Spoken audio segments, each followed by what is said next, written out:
Queridos hermanos y amigos, bendiciones. Este es su programa Charlas de Café con Biblia. Estamos ya en nuestro programa número 75. Todo este tiempo hemos estado hablando acerca de biografías de hombres y mujeres de Dios que fueron utilizados en el avivamiento pentecostal de inicios del siglo XX, basados en el libro Generales de Dios del autor Robert Liardon, el libro número uno, el tomo uno.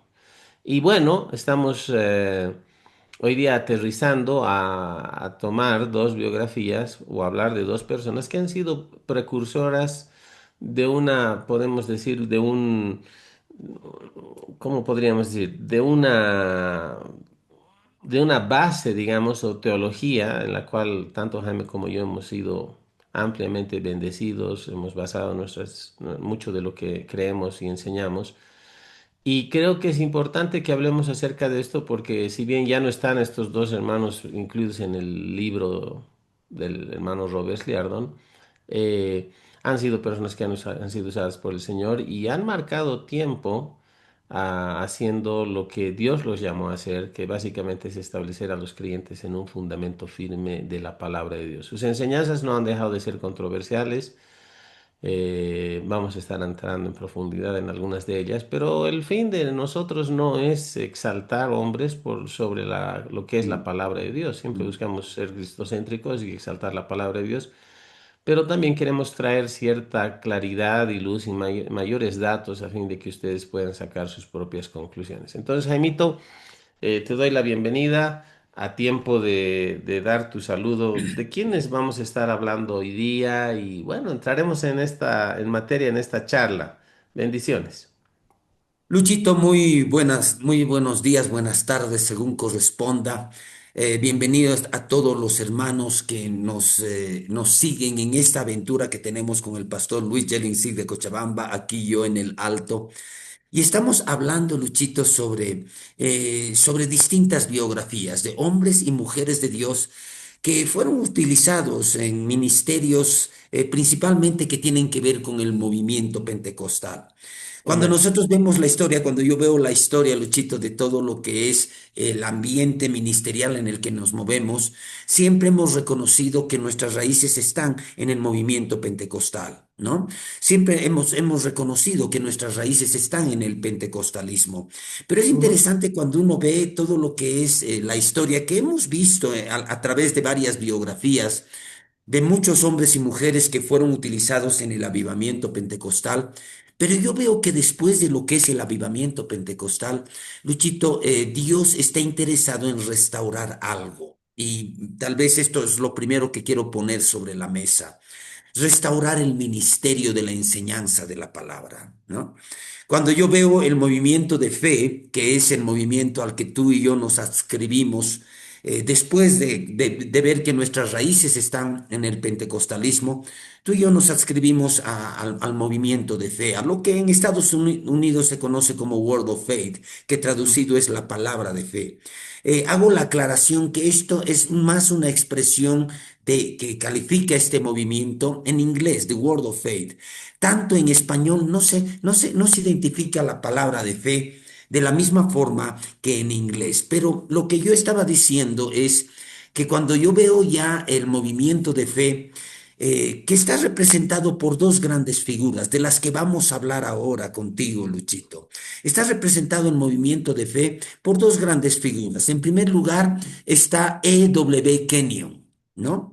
Si no me equivoco, el nombre completo es Ezek William Kenyon, ¿no? Exacto. Ujú.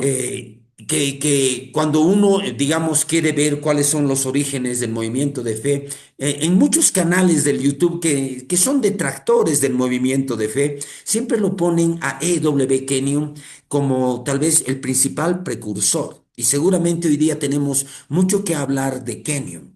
Pero hay otra figura que tal vez es la figura más representativa del movimiento de fe, de quien también vamos a hablar ahora, y es del reverendo Kenneth Hagin, ¿no? Kenneth Hagin, que es tal vez, en mi caso personal, es uno de mis principales referentes. Junto con Kenyon, pienso yo, estos dos grandes hombres de Dios son mis referentes en lo que viene a ser mi ministerio, mi llamado ministerial, ¿no? Siempre aclarar lo que tú has dicho, Luchito, tú y yo no seguimos a hombres, no estamos interesados en seguir o en digamos, ser personas que defienden a hombres en particular. Sin embargo, yo siempre defiendo lo que para mí son estas personas. Yo no Ujú. sigo a Kenyon, yo no sigo a Hegel, yo sigo a Jesucristo. Yo no leo a Kenyon, yo no leo a Hegel, yo leo y estudio la Biblia. Pero cuando veo estas biografías, Luchito, no solamente biografías, sino el ministerio que tanta influencia ha tenido en mi vida, pienso que también en el caso tuyo, no solamente en mi vida, sino en mi propio ministerio, yo veo a estas personas como referentes y a mí me gusta llamarlos así, ¿no? Son referentes. Kenyon y Hegel para mí son referentes. ¿Qué significa que son referentes? Que son personas que han transitado un camino en sus ministerios y en sus vidas, que es un camino que yo también quiero transitar. Luchito, no sé si tú recuerdas que en la palabra de Dios, la Biblia habla de seguir los pasos de alguien, ¿no? Por ejemplo, cuando Pablo escribe sus cartas, habla de que él sigue los pasos de Jesús, ¿no? En algún momento, si no me equivoco, en la carta a los romanos, el propio Pablo habla de seguir los pasos de Abraham, ¿no? Seguir los pasos de Abraham, seguir los pasos de Jesús, seguir los pasos de Abraham. Cuando yo veo estas figuras, estos dos grandes referentes de los cuales vamos a hablar ahora, yo veo personas cuyos pasos me gustaría seguir, ¿no? ¿Qué es lo más importante de estas dos personas? Quiero poner sobre la mesa esto, Luchito, para pasarte la palabra. Son personas que se metieron de una manera muy profunda en la palabra de Dios. Cuando yo veo a Kenyon, cuando yo veo a Hegel, vamos a ver ahorita algunas características de su llamado en esta charla, pero ¿qué es lo que principalmente veo en estas personas?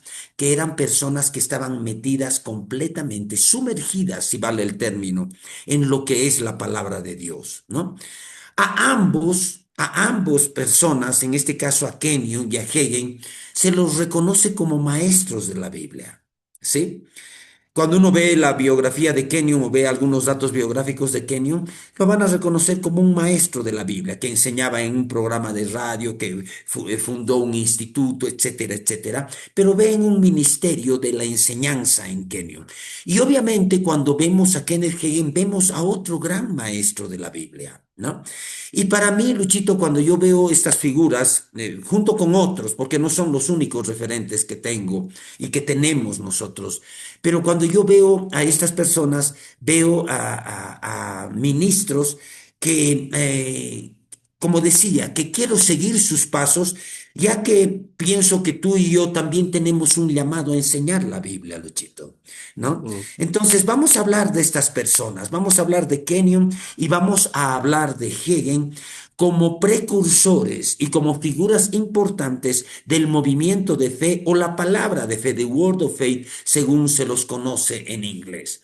Luchito, ¿cómo podemos empezar a hablar de estas personas, de hablar de estos dos grandes figuras del movimiento de fe? Tengo que aclarar, Luchito, que cuando uno está hablando de la palabra de fe y está hablando de estas biografías de Kenyon y de Hagin, hay mucha controversia con respecto a lo que ellos han enseñado, ¿no? Mm. De hecho, hay canales específicos que están hablando en contra de Hegel, canales en YouTube que están hablando en contra de Kenyon, en contra del movimiento de fe, en contra del mensaje de prosperidad, nos ponen en una sola bolsa, en contra de lo que es la confesión positiva. Hay mucha controversia que se ha levantado en torno a estas figuras que para nosotros son referentes. Luchito, ¿cómo podemos empezar a abordar el tema de lo que es la palabra de fe, de lo que es el movimiento de fe, principalmente desde la perspectiva de estas dos figuras que los representan?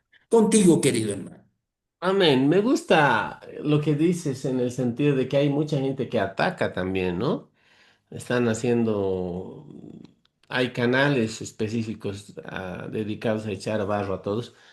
Y bueno, hablan, meten a todos en esto que se llama el Evangelio de Prosperidad Exacto, y lo meten a hermano Hagan y ya va a haber tiempo, calculo que vamos a tener igual dos programas, Jaime, para hablar de esto, así pero es. es bueno tener, es bueno que los que más o menos entendemos, tratamos de entender un poquito más desde adentro, aclaremos ciertas cosas, ¿no? Porque para el externo cualquier cosa que pueda ser digno de controversia muchas veces se utiliza. Y es interesante porque esto es que estas personas, diremos, y estos hermanos que atacan y que atacan tanto prosperidad, están haciendo mucha plata con sus videos Mm, polémicos, sí, utilizando a Hagan, utilizando a Kenyon, utilizando a otros predicadores. Es atacándolos, digamos, ¿no? claro, y mucha plata, porque hay muchos que lo siguen y como las crías de las águilas en el nido, ojos bien cerrados y pico bien abierto, ¿no? Pero más allá de eso,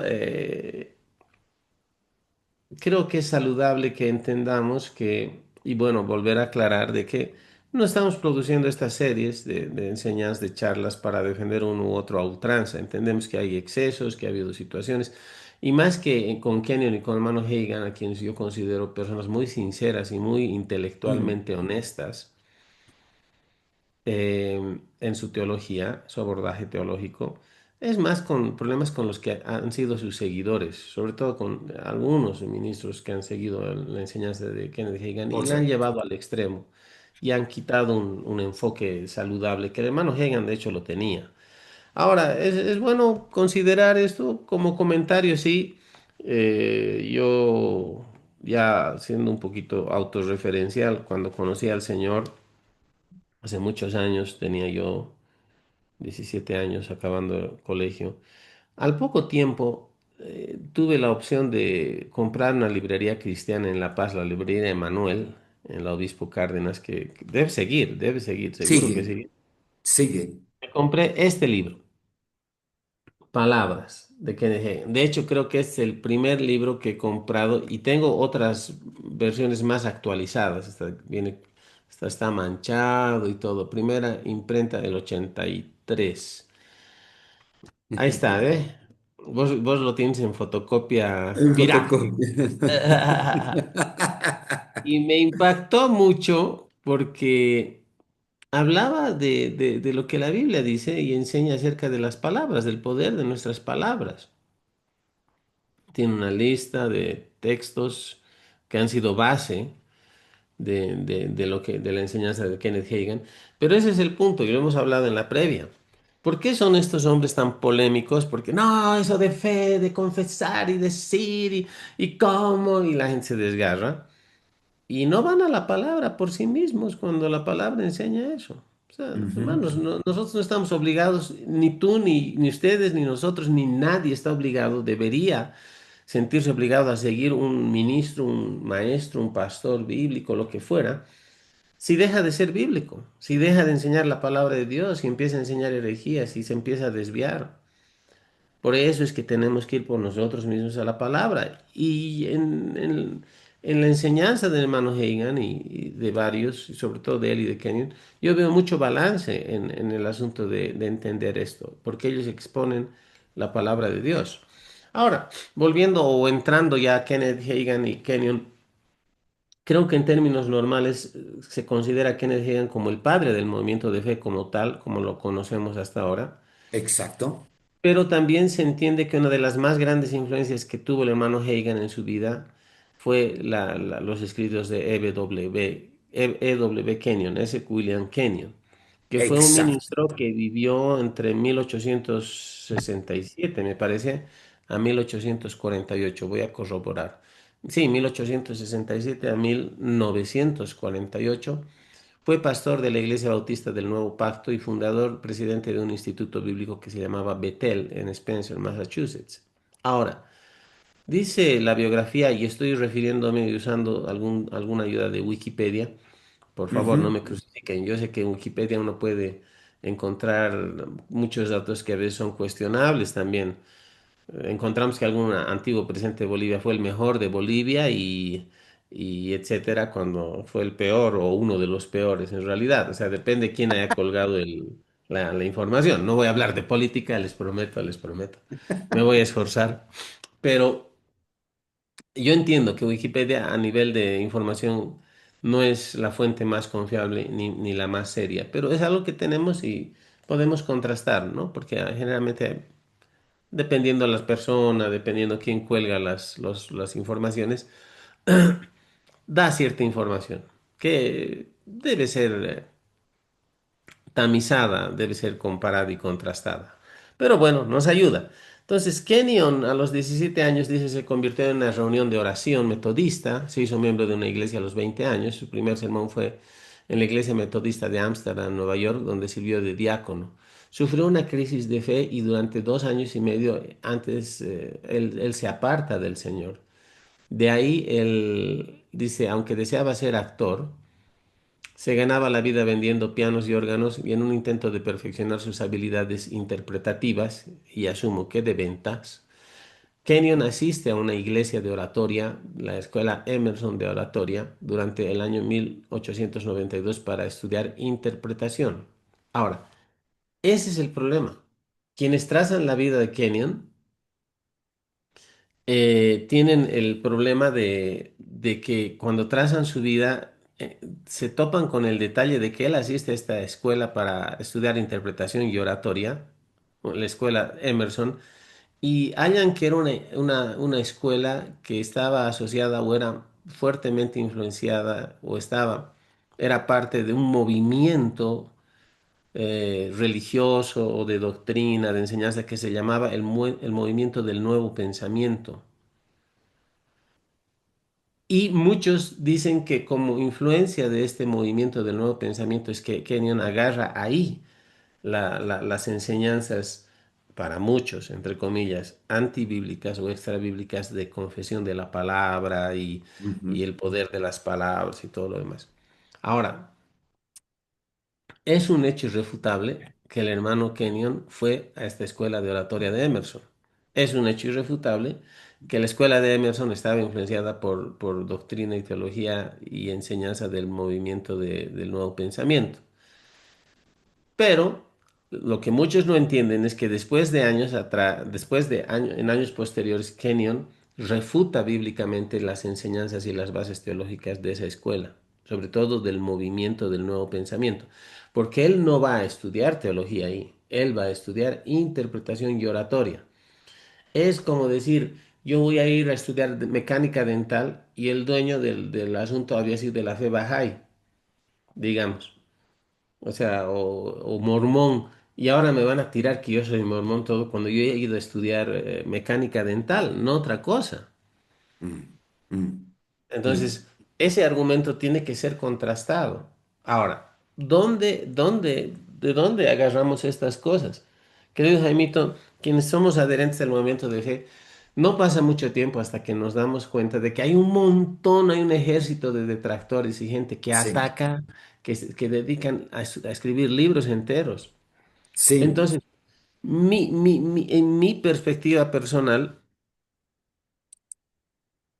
yo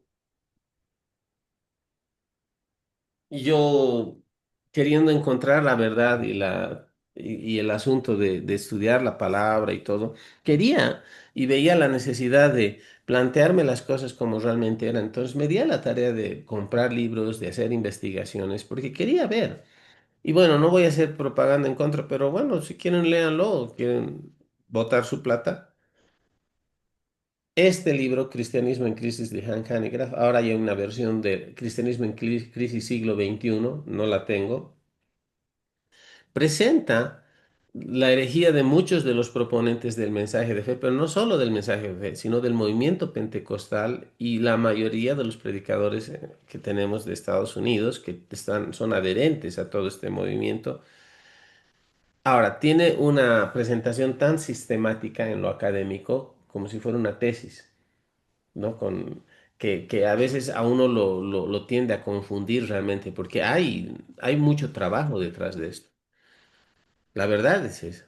Pero ese mismo trabajo cae por su propio peso porque muchas de las referencias que están a pie que están al final, a pie de página y sobre todo al final, con lujo de detalles, tal prédica de tal persona en el minuto tal, así, pues, así de grave, están editadas, o sea, toman porciones de cosas que se dijeron sin tener el sacándolas de contexto contexto. necesario, privando a quienes leen esto de entender el contexto en el cual las cosas fueron dichas. Entonces, Así. es fácil hacer caer a alguien y hacer decir a muchos lo que querramos. ¿Sabían ustedes, hermanos, que Hitler usaba algunos de los escritos de Lutero antisemitas o que podían interpretarse como antisemitas, antijudíos, para justificar la muerte de los judíos, la persecución y posterior muerte y ejecución de judíos? Entonces, Lutero. Entonces, este libro, que me lo leí hasta donde pude, porque no aguanté todo, pero le dan duro a todos, me provocó y me llevó a buscar un libro que lo tengo en inglés que se llama Este es Cristianismo en Crisis, de Han Ujú. Hanegraaff. Ahora, quienes vayan, no quiero matar al mensajero, pero averigüen cómo acabó este hermano Han Hanegraaff, en qué anda hoy teológicamente hablando, dónde está parado. Se ha juntado, me parece, a una secta asociada a la Iglesia Católica, pero que predica cualquier cuestión de causas erradas fuera de la palabra, finalmente. Pero, o sea, investiguen. Claro. Me compré este en inglés que dice aquí Christianity in Crisis y está tachado y dice Power, cristianismo no en crisis, sino en poder. Y es una respuesta doctrinal, porque el autor de esto no le interesa atacar gente, pero quiere examinar doctrina y es una respuesta doctrinal, punto por punto, a este otro libro. Entonces, lo he estudiado, no lo he leído todo tampoco, pero lo he estudiado y hace mucha defensa de varios puntos controversiales. ¿Con qué me voy con esto, Jaimito? Es que quiero que la gente entienda que para hablar de algo tenemos que tener o buscar tener cierta Exacto. solvencia en investigación, cierto Mm. trabajo en la palabra, y es algo que tú y yo hemos hecho, no en virtud de defender a Hagan, a Kenyon, sino en virtud de entender y encontrar verdades bíblicas si realmente hay sustento bíblico para ciertas enseñanzas específicas que están asociadas al movimiento de palabra de fe.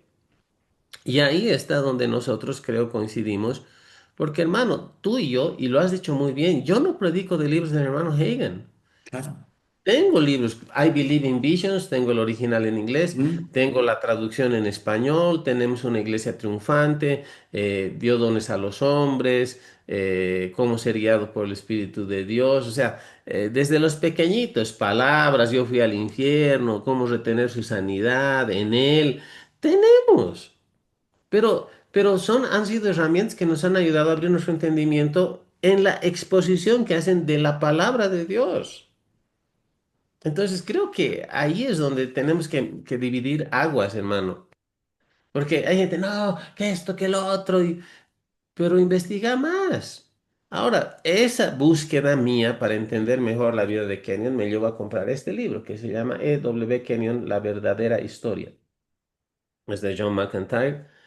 Y él aquí dice, no escribo este libro para defender a Kenyon, sino para establecer con total apego a la verdad, con base científica y de investigación, cuáles fueron los orígenes de la doctrina del hermano Kenyon. Porque él era muy conservador en su doctrina, él era bautista. Ahora, bueno, decir bautista, estás hablando de un abanico de gente cuando hablas de hermanos bautistas, pero creo que lo que es el común denominador de los bautistas es que tienen una fuerte enseñanza, un fuerte entendimiento respecto al nuevo nacimiento, a la nueva creación, al cambio de vida, que es más allá de un cambio Exacto. moral, Exacto. no espiritual. Y eso es algo que a los hermanos bautistas no se les puede negar.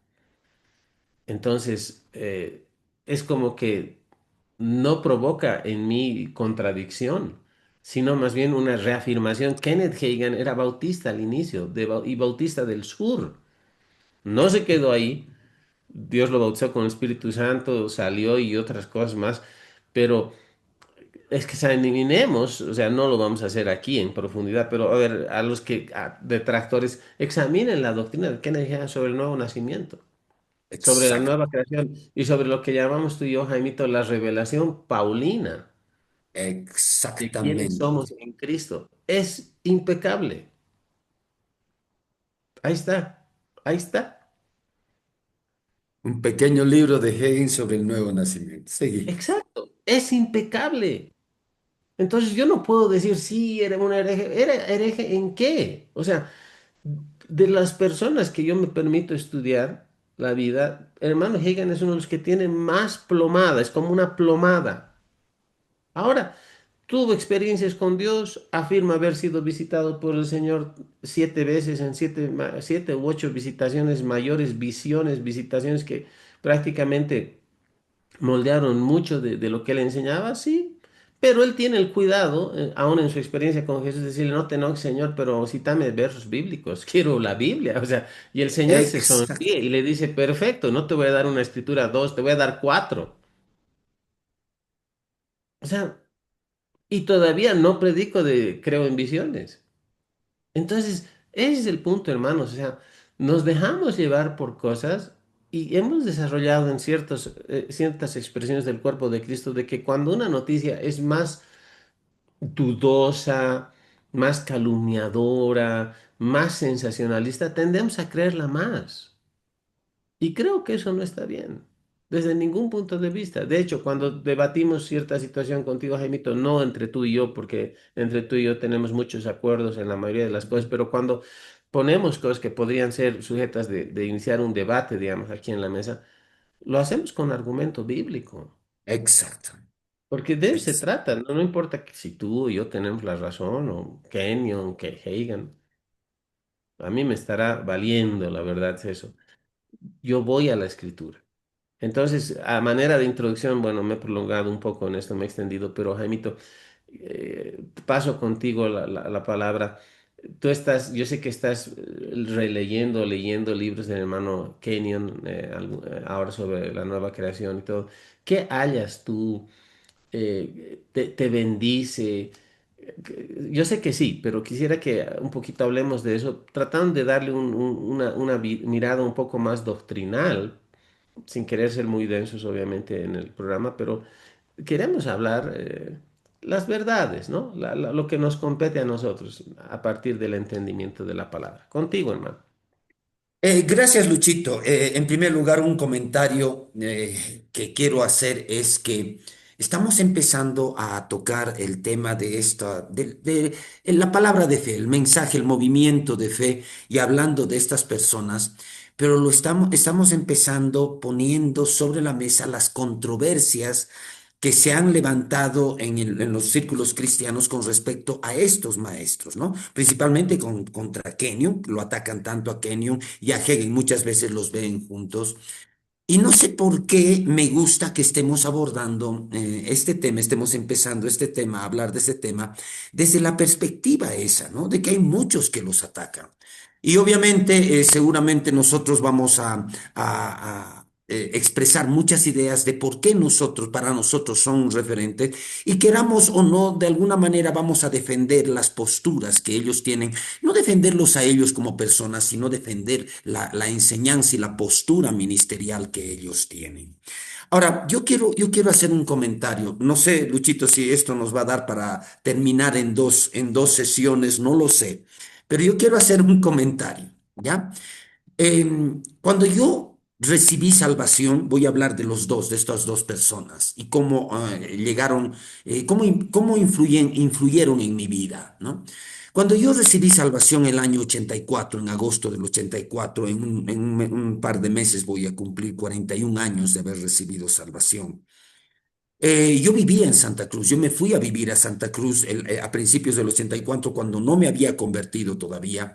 Mi hermano Enrique se había convertido, yo me fui a vivir a Santa Cruz, un poco rechazando todo lo que es el Evangelio, porque yo tenía muchas luchas personales, muchas contradicciones, muchas luchas en términos de vicios, adicciones, y tenía una vida, era muy joven, tenía 22 años para entonces, en el año 84.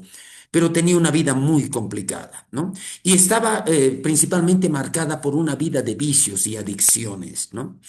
Entonces, en esas circunstancias, yo vengo aquí a La Paz, me invitan a una predicación del Movimiento Revolución de Jesucristo, hemos hablado muchas veces de eso, Ujú. y claro, cuando yo voy, mis hermanos, mi hermano Juan Luis y mi hermano Enrique me invitan a ese, era un evento evangelístico. Yo vine para los feriados de agosto a La Paz, ¿no?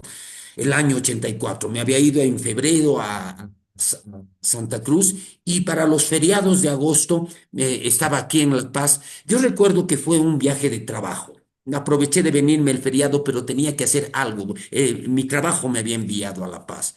Y me invitan a esa predicación evangelística. Me acuerdo que el hermano Néstor, tal vez tú lo has conocido, era el que estaba predicando, un tremendo evangelista, Néstor como Colombo. Néstor Colombo, chileno él, ¿no? Y recuerdo las predicaciones de él, de Néstor, y yo reconozco hasta ahora que era un tremendo predicador y un tremendo evangelista, ¿no? Escuché esa predicación y ese día, el 4 de agosto, yo le entregué mi vida al Señor y nací de nuevo, el 4 de agosto del 84. Pero aunque mi hermano Enrique se encargó de hacerme recomendaciones y demás, yo tenía que volverme a Santa Cruz, Luchito. Tenía que volverme a Santa Cruz porque yo ya vivía en Santa Cruz, trabajaba en Santa Cruz. Entonces resulta de que yo me vuelvo a Santa Cruz. Al poco tiempo, mi hermano mayor, Juan Luis, se fue a visitarme a Santa Cruz, se fue a visitarme y a quedarse un tiempo. Creo que se quedó un mes, 2 meses en Santa Cruz, pero él viajó, ¿no? Él ya se había salido del movimiento Revolución de Jesucristo para entonces, Juan Luis, ¿no? Enrique permaneció ahí, pero Juan Luis había salido y fue a visitarme a Santa Cruz. ¿Por qué esta historia es relevante para lo que estamos hablando? Porque Juan Luis me llevó muchos libros de Kenneth Hagin, entre ellos estos pequeños libros. Voy a desenfocar un ratito Vas a voy a enfocar. enfocar mi fondo para mostrar, para que se vea. Me trajo muchos de estos libritos, por ejemplo, El Nuevo Nacimiento, aquí hay otro librito, El Ministerio Presente de Jesús, muchos libritos así, todos de Kenneth Hagin, ¿no?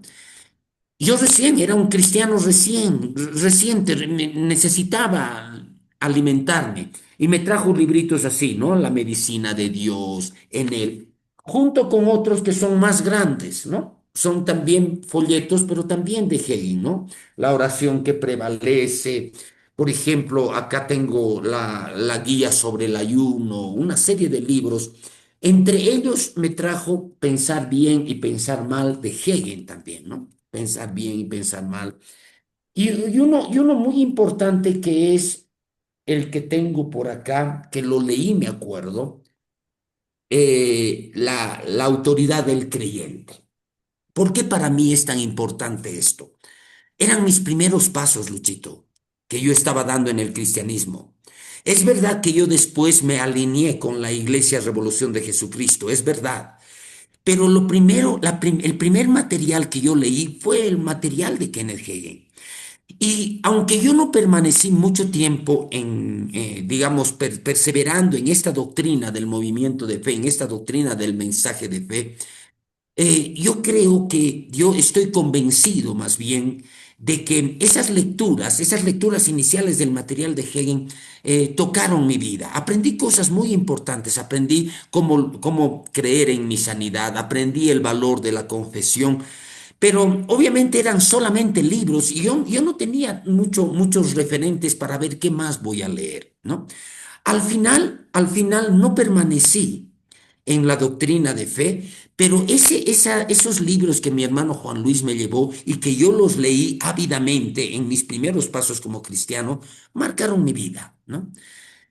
Lo que pasó conmigo, Luchito, es que al final, al no permanecer en la doctrina de fe y al más identificarme más con la doctrina, que no era una doctrina sana, ¿no? A nivel en su totalidad, de la Iglesia Teocrática o el movimiento Revolución de Jesucristo, no permanecí en lo que era el mensaje de fe y es verdad que durante muchos años yo estuve incluso como líder en Santa Cruz, liderando y levantando una iglesia en Santa Cruz, pero no para el mensaje de fe, sino para la revolución de Jesucristo, ¿no? Y al final, para no hacerlo muy largo el tema, y el relato, al final el movimiento Revolución de Jesucristo, que después se llamó Iglesia Teocrática, terminó siendo disuelta aquí en Bolivia por nosotros, los que éramos los líderes de esa iglesia aquí en Bolivia. Disolvimos esa iglesia porque nos dimos cuenta que estaba desviada de una sana doctrina. ¿Qué pasó en mi vida? Porque yo quiero hablar desde la perspectiva de mi vida, ¿no? Yo quiero hablar cómo estas personas, más allá de lo teológico, más allá de lo doctrinal, estoy queriendo poner este enfoque en nuestra charla, Luchito. Cómo estos referentes, en este caso Hegel, en primer lugar, significó para mí. Aprendí cosas importantes de él. No permanecí en ello, no prevalecí en esa doctrina, pero las cosas que aprendí me sirvieron, entre ellos la confesión, creer en mi sanidad y muchas cosas me sirvieron. Pero como yo no había permanecido en esa doctrina, después de disolver la iglesia de Revolución de Jesucristo o la iglesia teocrática, yo terminé muy mal y terminé volviéndome al mundo, Luchito.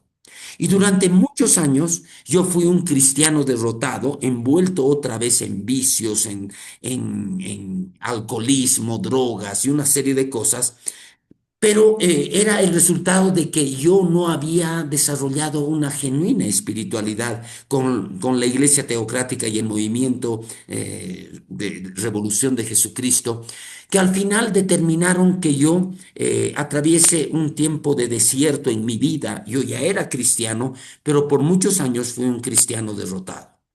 Ujú. ¿Cómo llega la influencia de Kenyon a mi vida? Y cómo Kenyon y la influencia de Kenyon marcan un antes y un después en lo que era mi vida de derrota y lo que después ya se convirtió en una vida en la que ya volví a tener victoria sobre muchas cosas. Es ahí donde, gracias a mi hermano Enrique, yo leí un libro de Kenyon. Y lo tengo en fotocopia porque mi hermano me lo fotocopió. Es este el libro, ¿no? El otro día te lo mostraba, ¿no? Es un curso básico de la Biblia escrito por Kenyon, pero fíjense, lo voy a traducir para los que no conocen el inglés. Dice curso básico de la Biblia y tiene un subtítulo. La Biblia a la luz de nuestra redención. Para mí, este libro fue clave para levantarme de todo ese tiempo de derrota que vivía. Fíjate, Luchito, cómo estas personas influyeron en mi vida. Primero, lo primero que leí fue de Hegel. No perseveré en esa doctrina, pero algo quedó en mi vida, ¿no? Después estuve atravesando un tiempo de mucha derrota, de vicios y de alcoholismo y un creyente mezclado en el mundo, ¿no? Y fue ahí cuando yo empecé a ver que este libro, la Biblia a la luz de nuestra redención de Kenyon, marcó un antes y un después, porque ahí yo me enteré de algo, Luchito. Y fíjate la perspectiva que estoy dando a nuestra charla. No estoy hablando de doctrina, estoy hablando de mis necesidades como creyente, ¿no? Mis necesidades como creyente. ¿Y cómo puedo hacer que la palabra de Dios se convierta en la fuerza que me va a sacar de la derrota? ¿Cómo puedo volver a los caminos del Señor a través de la Biblia, solamente entendiendo cuál era el propósito de la Biblia? Y Aleluya. este libro, la Biblia a la luz de nuestra redención, me dio este tip, me dio esta pauta importante, ¿no? La Biblia no es un libro de religión, ahí empecé a darme cuenta, no es un libro de religión, no es un libro de moral, no es un libro de historia, ¿no? La Biblia tiene el mensaje de Dios al hombre anunciándole su redención. El tema principal de la Biblia es la redención del hombre, no es traer una religión, no es traer un código de moral y de ética, no es un libro histórico. La Biblia le da un mensaje a la persona y a mí me estaba dando un mensaje. Cuando yo empecé a leer este libro, la Biblia a la luz de nuestra redención, a estudiarlo en realidad, fue cuando empecé a encontrar las pautas que me ayudaron a entender cómo podía yo desarrollar una vida cristiana en base a la Biblia, cómo la Biblia podía darme respuestas a mí. Y si la Biblia me hablaba de mi redención, empecé a leer la Biblia a la luz de la redención. Y Luchito, este libro, el estudio de este libro junto con el estudio de la Biblia, porque yo no soy un estudioso del libro, soy un estudioso de la Biblia, fui a comprobar lo que yo aprendía en este libro de este autor, de Kenyon. Fui a comprobarlo en la Biblia. La Biblia empezó a tener sentido para mí. Por mucho tiempo la Biblia me costaba leerla. Luchito, muchas veces tal vez tú te has topado con las mismas preguntas que hacen las personas cuando les decimos, tienes que leer la Biblia, tienes que leer tu Biblia. Muchas veces nos dicen, a mí me han dicho, seguramente a ti también te han dicho, yo no leo la Biblia, me dicen, porque no entiendo la Biblia. Mm. Y claro, ¿cómo alguien va a leer la Biblia si no la entiende? Si cuando uno agarra la Biblia se convierte en una lectura árida, en una lectura complicada, compleja. ¿Cómo le damos sentido a la Biblia? ¿Cómo la Biblia puede tener sentido para nuestro día a día, para nuestras necesidades? No estoy queriendo entrar en el plano doctrinal, sino mi necesidad. Entonces, ahí encontré que la redención, Luchito, es una pauta fundamental para entender la Biblia, ¿no? Una pauta fundamental. Más adelante, ¿Qué mi es propio... redención, Jaimito? Solo para aquellos que no son muy duchos en, en el lenguaje bíblico. Es muy buena esa pregunta, Luchito, y tenemos una definición simple de lo que es redención, ¿no? En realidad, la palabra redención tiene que ver con lo que pasaba en el mercado de esclavos en la antigüedad, ¿no? Para que si tú querías darle la libertad a un esclavo en la antigüedad, tenías que pagar en lo que valía el esclavo, tenías que pagar un rescate por ese esclavo. Pagabas lo que valía como esclavo, era el rescate que tú pagabas, y solamente podías darle libertad a ese esclavo si habías pagado el rescate por su redención. O sea, redención significa liberar a alguien a cambio de un rescate, ¿no? Ujú. Una definición muy simple que podemos hacer de redención, que es completa en sí. Ahora, ¿es eso lo que la Biblia enseña acerca de nuestra redención? El Señor Jesucristo pagó un rescate por nosotros, Luchito, ¿no? Tal vez el pasaje que más, digamos, describe esto es Primera de Pedro, capítulo 1, versos 18 y 19, ¿no? Sabiendo que fuimos rescatados, dice Pedro, sabiendo que fuisteis rescatados de vuestra vana manera de vivir. Rescatado también podemos traducirlo como redimido, ¿no? Ujú. Sabiendo que fuiste rescatado, sabiendo que fuiste redimido de vuestra vana manera de vivir, la cual recibisteis de vuestros padres, no con cosas corruptibles como el oro y la plata, sino con la sangre preciosa de Cristo, como la de un cordero sin mancha y sin contaminación. A la Aleluya. luz de esa definición simple de redención, este pasaje de Pedro, de Primera de Pedro, nos da la figura completa. Jesús nos rescató, nos redimió pagando un rescate. ¿Cuál fue el rescate que él pagó? ¿Cuál fue el precio que Jesús pagó por nuestra redención? Su preciosa sangre, como la de un cordero sin mancha y sin contaminación. Sobre la base de esa verdad, Luchito, y de toda nuestra audiencia, el estudiar este libro, por ejemplo, estudiar cómo nuestra redención fue conquistada desde el Antiguo Testamento, desde el Génesis, pasando por el Éxodo, pasando por lo que era la ley, cómo fue conquistada nuestra redención y llegando al Nuevo Testamento en que las figuras y las sombras del Antiguo Testamento se materializan y se perfeccionan con la vida y el ministerio de Jesús. Entonces yo empecé a encontrar sentido. Esta es la parte que yo quiero transmitir. Yo empecé a entender la Biblia. Luis, creo que esta es la clave para muchos creyentes que tienen problemas, tal vez como los que yo atravesé, tal vez otro tipo de problemas. ¿Cómo alguien puede encontrar en la Biblia respuestas para su vida si no la entiende? Si no la entiende, ¿no? Entonces, solamente entendiendo la Biblia yo encontré respuestas para mi vida, para mis necesidades, para las luchas que yo tenía. ¿Y cómo es que la entendí? Cuando entendí que el mensaje principal de la Biblia tiene que ver con nuestra redención. Mira, Aleluya. Luchito, lo que estoy poniendo sobre la mesa. No estoy hablando de doctrina en este momento, no estoy hablando de los que nos critican. Quiero poner en perspectiva cómo yo recibí a partir de estos dos grandes hombres. En primer lugar fue Hegel, en segundo lugar fue Kenyon. ¿Cómo recibí yo estas pautas tan importantes que me hicieron primero entender la Biblia? Y al entender la Biblia empecé a darme cuenta que la Biblia tenía respuestas para mí. Me reencontré con mi llamado, porque yo tenía un llamado cuando yo recibí salvación. Me di cuenta que Dios también me estaba llamando al ministerio, pero solamente cuando pude entender algo que es tan básico, algo que es tan básico que tiene que ver con el propósito de la Biblia. Luchito, Wow. este para mí es lo más importante, ¿no?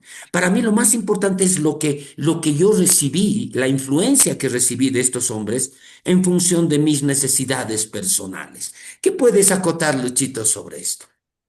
Creo que es Contigo. importante, hermano, el enfoque que le estás dando a esto que le estamos dando, porque no estamos sentados aquí para tener una charla teológica en profundidad y debatir todo el asunto doctrinal en sí mismo. O sea, que de hecho a mí me apasiona. Cuando hablamos de palabra fe, Kenyon y Claro, todo, o sea, claro, hablamos de lo que pasó, de la enseñanza de la cruz al trono y todo lo demás que implica. O sea, son cosas que, wow, son densas, pero por cómo se exponen se pueden entender bien.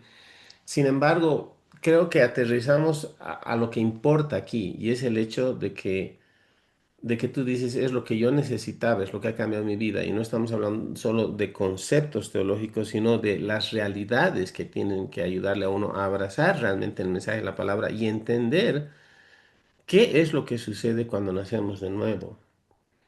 O sea, hay muchas posturas, muchos de los proponentes que atacan el mensaje de fe, por ejemplo, Hanegraaff, él habla del nuevo nacimiento como si fuera una obra que tiene que ver con una reforma moral dentro del ser humano en cuanto a su intención, a cómo usa su voluntad, pero no hay un concepto de nueva creación. No hay un concepto de ser regenerado, de ser hecho una nueva ex- criatura, como dice 2 Corintios 5:17, de modo que si alguno está en Cristo, nueva criatura es, las cosas viejas pasaron aquí, todas son hechas nuevas. Cuando yo entendí ese texto, hermano, a la luz de lo que significa realmente, caramba, es como que yo hubiera nacido por tercera vez. O sea, no dos veces, ¿no? Sino renacer por si acaso, claro. no. Estoy diciendo que hay que Es como renacer abrir por... los ojos a una verdad. Claro, y eso cambió todo.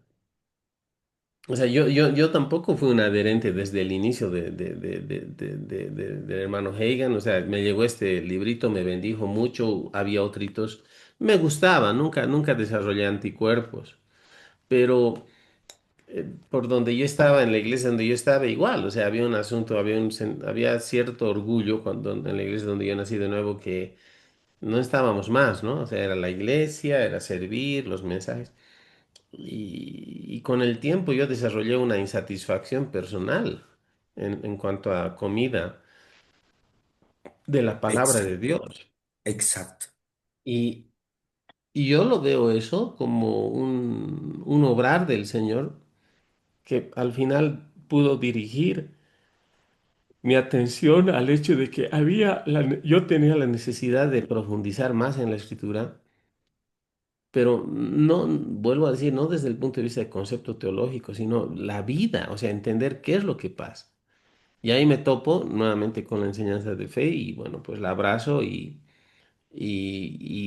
viene a ser un tamiz en mi vida donde mucho de lo que he aprendido lo tamizo a partir de la enseñanza de fe. Ahora, también en un acto de autocrítica y creo yo de honestidad intelectual, tengo que reconocer que hay ciertos aspectos de la enseñanza de fe que han sido llevados al extremo.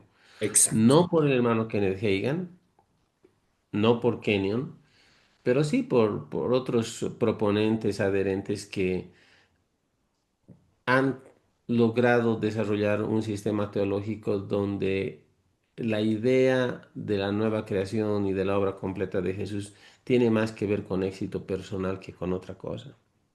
Y eso es algo que para mí es un talón de Aquiles muy fuerte, Sí, sí, porque cuando hay gente muy metida en toda la enseñanza, y está bien, pero llegan al extremo, cuando tú les dices, les hablas sobre sufrimiento o sobre enfrentar necesidad o algo, creen que porque alguien enfrenta necesidad significa que está mal con Dios automáticamente. Y se hacen estos legalismos, estos ismos que hieren a las personas. Porque hay muchos testimonios de eso también, ¿no? O sea, gente sincera que empezó a tener ciertas situaciones de problemas económicos, problemas matrimoniales y por falta de una consejería correcta y de decisiones correctas, eventualmente experimentan cierto fracaso y como que muchos los aíslan a estas personas, ¿no? O sea, no van tras ellos para rescatarlos, sino caíste, digamos, qué mal, ¿no? Y es que tu relación con Dios no debe estar bien y este, el otro. Entonces, se hace un legalismo horrible. Y hay exacto. parte de eso también, hay aspectos, hay, bueno, adherentes, proponentes, algunos que están en el bootcamp, se llama, ¿no? En el campamento de palabra de fe, que han desarrollado mucho legalismo y rechazo hacia ciertas cosas. Y no es la idea, no es la idea. Entonces, ahí es donde, Jaimito, yo creo que es importante lo que estamos hablando. Estamos casi culminando la parte de los generales de Dios. Bueno, de hecho ya no vamos a tocar nada más hasta que hay algún acuerdo que luego veamos pertinencia de tocar alguna otra biografía en el libro original en el libro primero, quiero decir, de Robert Sliardon, del hermano Robert Sliardon. Ujú. Nos faltó a Allen y Jacoy, pero más allá de eso hemos tocado 10 pero queremos culminar en esto con esto, hablando de Kenyon y del hermano Hagan. Y vuelvo a decir, rescato, hermano, ese ingrediente que le da el hecho de la practicidad de la enseñanza. Eh, Hermanos, tenemos que estudiar la palabra y entenderla, pero no entenderla a partir de un simple y mero ejercicio intelectual, contra el cual no estoy opuesto, más bien soy fiel adherente. Pero tiene que ser el hombre espiritual entendiendo y discerniendo verdades espirituales a partir de la relación vital que tenemos con Dios a través del Espíritu Santo. Permitir que Él nos revele y ver la practicidad, la aplicabilidad de estas verdades. Como vuelvo a decir, cuando yo entendí 2 Corintios 5:17 cambió mi vida y hasta Gloria a ahora, Dios. porque yo inclusive entre la gama de mensajes que con el que me siento más identificado, ni siquiera es fe. O sea, fe para mí es un subproducto del espíritu humano recreado en Cristo y es vital y es preciosa, como dice Pedro. Pero para mí la verdad, las verdades de redención, las realidades de redención desde el entender quiénes somos en Cristo, cambia todo, absolutamente todo. Exacto. Mi manera en que me relaciono, la manera en que me relaciono con Dios, la manera en que me relaciono con la palabra, la manera en que yo lidio con debilidades y tentaciones y situaciones que todos enfrentamos, y entender que Dios es bueno, la paternidad de Dios, la relación que Dios tiene con nosotros. Y doy gracias a Dios, hermano, por estas enseñanzas. Yo realmente alabo al Señor, ¿no? Entonces, ya estamos sobre los 45 minutos, me parece, poco más, poco menos. Pero creo que lo que estamos hablando amerita un segundo programa. Ya lo hemos estado planificando de esa manera, pero donde tal vez podamos descender un poquito más a ciertas enseñanzas específicas, ¿no? Sin Exacto. embargo, todavía tenemos algo de tiempo, Gemito. ¿Cuál entiendes tú cuáles entiendes tú que son las doctrinas más fundamentales entre las que enseñaban el hermano Kenyon y Hagan? Hay que entender que también hay contraste entre ambos. Kenyon en algún momento abraza el pentecostalismo, pero él no desarrolla los inicios de su teología desde la perspectiva pentecostal. De hecho, Exacto. en este libro dice, ¿no? en este libro se atribuye a algunos escritos de Kenyon previo a ser pentecostal, donde dice, ay, mis hermanos pentecostales, no siempre tan emocionales, sí. O sea, con mucho cariño, pero dice, por favor, no me junten entre ellos, o sea, no me metan al saquillo con ellos todavía, en alguna etapa, en alguna etapa, porque había excesos. O sea, el pentecostalismo clásico, hermanos, también desarrolló muchos legalismos, mucha idea de que cuanto más pobre, más bendecido, que Dios estaba en contra del éxito personal, pero era llevado al extremo. Y también un asunto sobre la inseguridad de salvación en Cristo. No hablaremos de seguridad, sino de inseguridad, muy basado en mérito, ¿no? En permitir que Dios santifique tu vida y todo lo demás, que podemos hablar algún rato. Pero, Jaimito, ¿qué doctrinas tú identificas como fundamentales y transformadoras? Porque esa es la idea. Gracias, gracias, Luchito. Justamente tenía en mente comentar algo que coincide con la pregunta que tú me haces, ¿no? ¿Cuáles son las verdades fundamentales que uno aprende sobre la base de estos ministros de Dios? Luchito, muchas veces en los círculos cristianos se tiene una centralidad en lo que es el pecado y el no pecar, ¿no? ¿No? Ojalá que nadie juegue con el pecado, que nadie me malentienda. Ojalá que todos podamos resistir el pecado, porque jugar con el pecado es peligroso y nos va a hacer daño.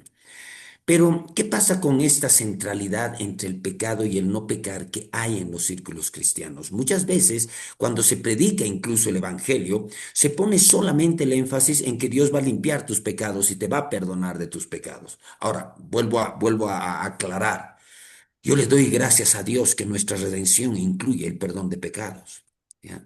Le doy Amén. gracias a Dios. El día que yo me convertí, el 4 de agosto de 1984, cuando yo me convertido, llegué a esa reunión evangelística cargado con un sentimiento de pecado y de culpa porque mi vida era desastrosa, ¿no? Trabajaba y cumplía mi trabajo, pero era desastrosa en términos de lo que, las dependencias que yo tenía y era desastrosa. Y cuando Mm. ese 4 de agosto de 1984 yo fui adelante y recibí salvación, pero fue como que me quitaran un peso de encima porque yo sabía que mis pecados habían sido perdonados. Y gloria a Dios, porque la sangre de Jesucristo limpia y lava nuestros pecados, nos lava de nuestros pecados, nos limpia de nuestros pecados. Amén. Pero la pregunta que tú me haces, ¿qué verdades centrales hay en las enseñanzas de estos hombres? El entender que aunque la salvación incluye el perdón de pecados, la salvación va más allá que solamente el limpiar y el perdonar nuestros pecados, Aleluya. Amén. ¿no? Porque es justamente cuando yo estoy hablando de este libro, la luz perdón, la Biblia a la luz de nuestra redención. Luchito, en qué se materializa la redención nuestra? ¿Qué es lo que el Padre ha planeado para redimirnos? ¿No? Y obviamente la respuesta es, para redimirnos, el Padre ha planeado la nueva creación, ha planeado el nuevo nacimiento. Entonces es ahí donde yo encuentro tal vez las verdades más esenciales que en mi caso me sirvieron, que ahora las enseño, que ahora las ministro. Tengo en mi mano, tú recordaste que yo ahora estoy leyendo un libro de Kenio, ¿no? Ahora estoy leyendo un libro, enfocaré otra vez y estoy leyendo este, ¿no? Lo he leído hace tiempo, hace años atrás, lo he leído este libro. Y hoy lo estoy leyendo. ¿Qué dice este libro? ¿Cómo titula? Es un libro de Kenyon que lo estoy leyendo en este tiempo. Me está inspirando en las ministraciones que estoy haciendo yo en esta temporada. Se llama Realidades de la Nueva Creación de Kenyon, ¿no? Creo que el entender nuestra redención, ahí también tú lo tienes. Si Para alguna que vez... vean, hermanos. Claro, tenemos materiales similares, tenemos fuentes, muchas de nuestras fuentes son comunes, Luchito. Entonces, Oh, lo más importante cuando hablamos de redención es que Dios planeó nuestra redención sobre la base del nuevo nacimiento, ¿no? El nuevo nacimiento es lo que el propio Señor Jesús le explicaba a Nicodemo en el capítulo 3 de Juan, ¿no? No importa cuánto me admires, no importa que tú veas que yo soy enviado de Dios, ¿sabes qué, Nicodemo? Necesitas nacer de nuevo, parafraseando a Jesús. No importa que me admires, está bien que me admires, está bien que veas en mí que soy enviado del cielo, está bien, pero eso no es lo importante es tu necesidad. ¿Y cuál es tu necesidad, Nicodemo? Tienes que nacer de nuevo, ¿no? Es lo que en la revelación de Pablo, tú hablabas hace un rato que nosotros estudiamos mucho la revelación de Pablo, la denominamos la revelación paulina. En los escritos de Pablo, lo que Jesús llamaba el nuevo nacimiento, Pablo lo llama la nueva creación. Y tú citaste 2 Corintios 5:17, de modo que si alguno está en Cristo, nueva criatura es, las cosas viejas pasaron, he aquí todas son hechas nuevas. Cuando nosotros vemos esta verdad fundamental que nosotros extraemos, digamos, y que nosotros hemos aprendido a la luz del ministerio de estos hombres, vemos que el nuevo nacimiento es más que perdón de pecados. Gloria a Dios que hay perdón de pecados. Gloria a Dios que nuestros pecados son lavados con la sangre de Jesucristo. Pero Luchito, la nueva creación va más allá. Porque muchas personas, mucha actitud del cristianismo histórico tiene que ver con una actitud escapista. Ya, yo soy salvo, soy salvo. Ahora tengo que irme al cielo y están esperando las personas irse al cielo, pero ¿qué hacen en sus vidas cristianas aquí en la tierra? ¿Qué más ha conquistado la sangre de Cristo, que fue el rescate que se pagó por nuestra redención? Luchito, a la luz de la revelación bíblica, la redención es la nueva creación. ¿Qué Ujú. más se compró con nuestro rescate? ¿Qué más la sangre preciosa de Cristo compró para nosotros? Solamente el perdón de pecados para que después estemos soñando con estar sentados en una nube tocando un arpa y alabando al Señor todo el tiempo. ¿O hay algo que tenemos que hacer en esta vida? Ahí está el asunto. ¿Qué más compró nuestra redención? Luchito, cuando nosotros, por ejemplo, empezamos a ver sobre nuestra redención, nos damos cuenta de algo que lo complementa Hegel en él, que es la clave de, muchas veces hemos hablado, nuestra identificación con Cristo, ¿no? Estamos en Cristo, nuestra unión vital con Cristo, estamos Aleluya. identificados, estamos en Él, Él está en nosotros. ¿Y qué significa que estemos identificados con Cristo? ¿Que solamente nuestros pecados han sido perdonados o hay victorias que han sido diseñadas por Dios para el Hijo y la hija de Dios que ha nacido de nuevo?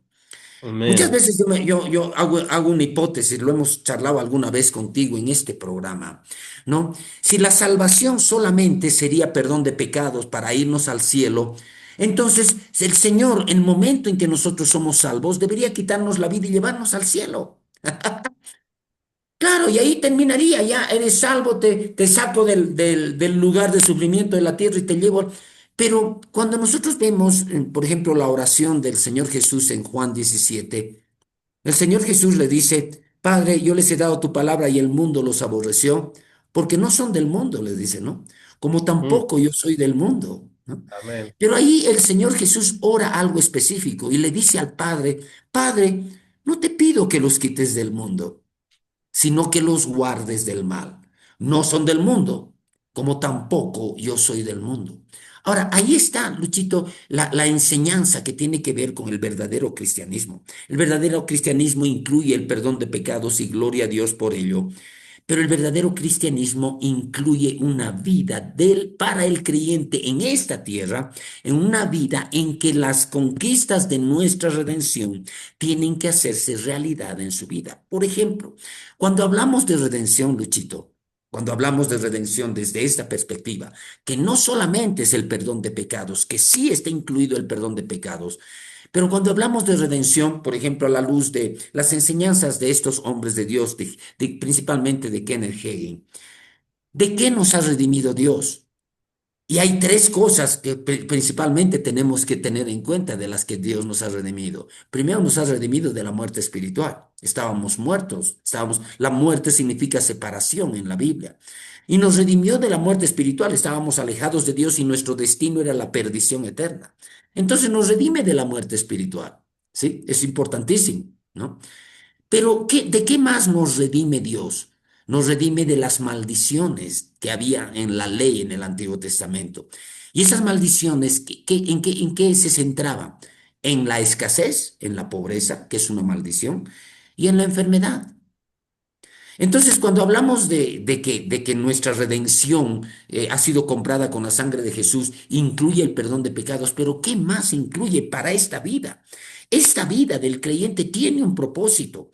A la luz de la eternidad tiene un propósito. Hemos sido redimidos de la muerte espiritual, hemos sido redimidos de la enfermedad y hemos sido redimidos de la pobreza, ¿no? Y si nosotros vemos la redención desde esa perspectiva integral, es ahí donde entra todo lo que viene como resultado de estas enseñanzas. Por ejemplo, si hemos sido redimidos de la pobreza, ¿por qué no creer que la prosperidad bíblica nos pertenece? Por eso es que Amén. nos critican, ¿no? Nos critican. Pero es real, Luchito, es real. Hemos sido redimidos de la pobreza. Y si hemos redimidos de la pobreza, hemos sido redimidos de la pobreza, entonces la prosperidad bíblica nos pertenece.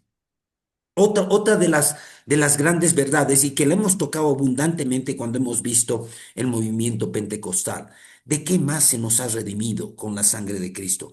Se nos ha redimido de la enfermedad, ¿no? De hecho, cuando vemos Isaías 53, ahí vemos lo que iba a pasar en la cruz y la Biblia dice que Jesús llevó nuestras enfermedades y sufrió nuestros dolores. Es decir, Él llevó nuestros pecados, pero junto con nuestros pecados llevó nuestras enfermedades.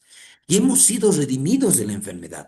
Luchito, esa es una verdad que nosotros la encontramos de leer la Biblia a la luz de nuestra redención y de no solamente estar preocupados con el hecho de irnos al cielo, sino con el hecho de vivir vidas de victoria aquí en la tierra, ¿no? Amén. Amén. ¿Cuántos creyentes que no tienen esta perspectiva de la redención, sus vidas están reflejando luchas y derrotas que no han sido diseñadas para la nueva creación? La derrota no es algo que Dios ha diseñado para el creyente. ¿Cuántos creyentes viven derrotados? Derrotados por sus debilidades, derrotados por sus ofensas, derrotados por muchas cosas. ¿De qué se trata vivir la vida cristiana? Vivirla a la luz de nuestra redención, cuando Dios perdona nuestros pecados y nos limpia de nuestros pecados, pero nos asegura que nuestra vida como creyentes está también basada en las verdades bíblicas. Este librito que he mostrado yo en él habla de nuestra identificación con Cristo. Es otra de las verdades grandes, ¿no?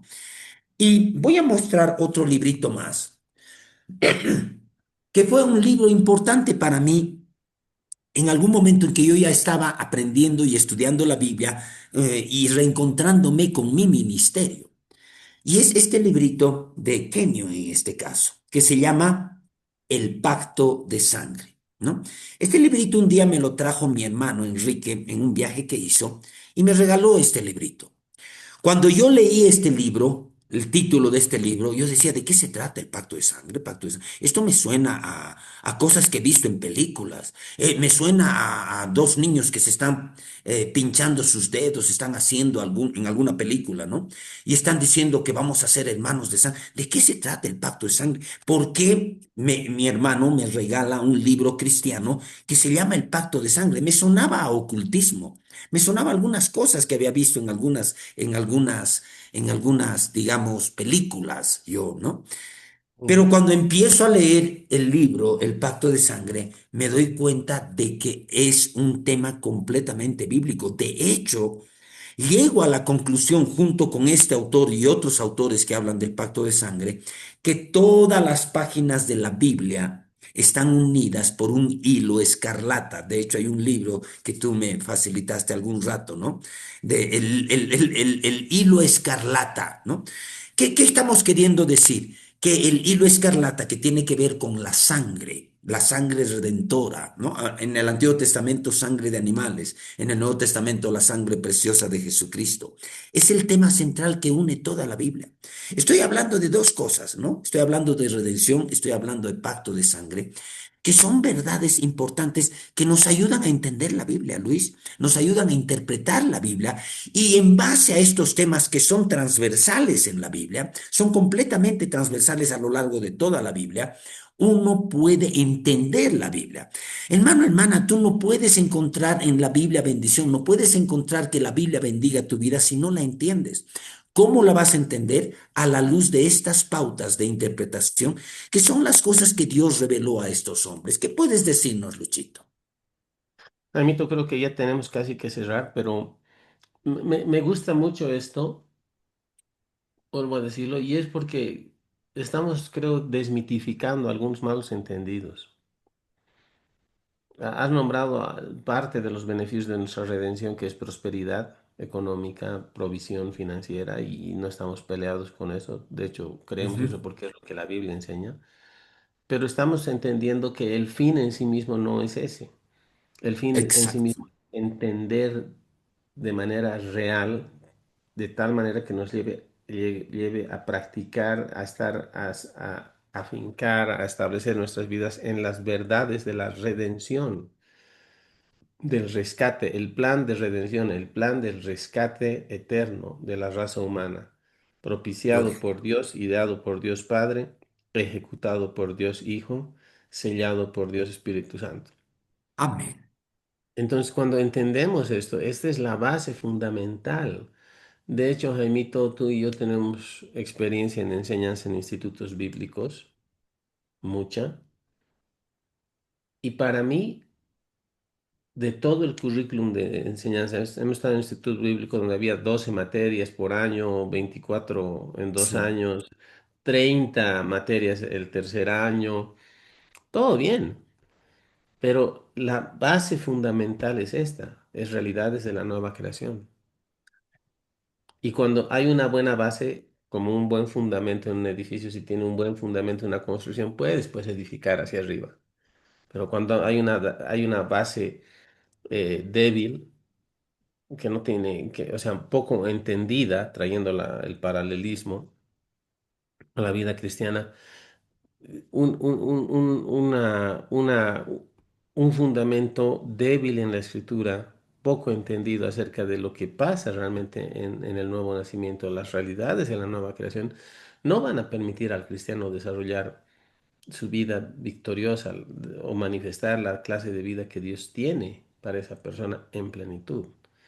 Y hablando de Instituto Bíblico era lo mismo. Yo estudio algunas cosas. Yo no soy de los que evalúa todo el rato, ¿no? Pero sí creo en evaluaciones y sí creo en formular criterios y replantear cosas. Hace años, enseñando en un instituto bíblico, había esta materia, esta de realidades de la nueva creación en video, con unos buenos maestros de Estados Unidos, pero no entraban en la profundidad deseada. Cuando digo profundidad, la asocio a contundencia, a claridad y a practicidad o practicabilidad.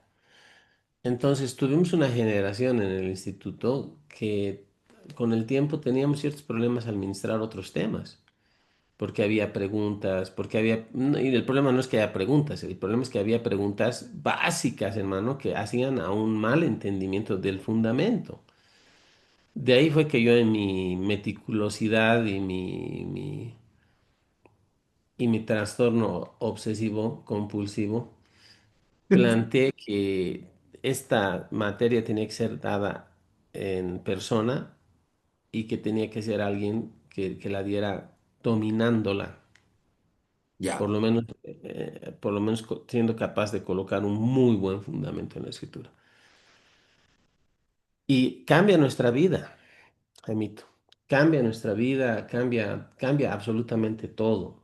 El entendimiento de la obra de Dios a través de Jesucristo a favor de la humanidad es fundamental. Y yo alabo a Dios por la vida de Kenyon y de hermano Hagan, y hay otritos, pero porque la enseñanza es practicable, es aplicable y realmente cambia nuestra vida, abre Amén. nuestro entendimiento.